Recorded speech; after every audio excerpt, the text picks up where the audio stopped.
The wildest and scariest racing could be on the S-bar.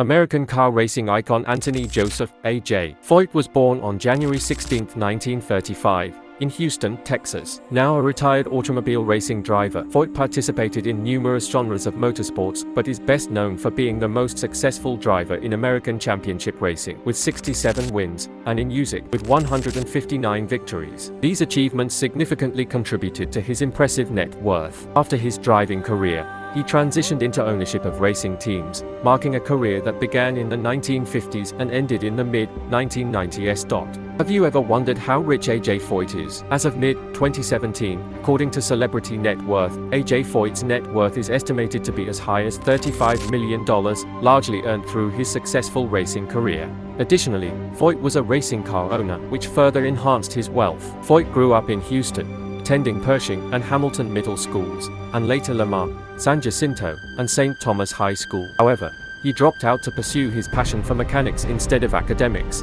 He started his racing career in A.J. is a close friend of iconic driver Mario Andretti and is the godfather to Andretti's son, John. When not involved in racing, A.J. spends his time at his ranches in Hockley and Brackettville,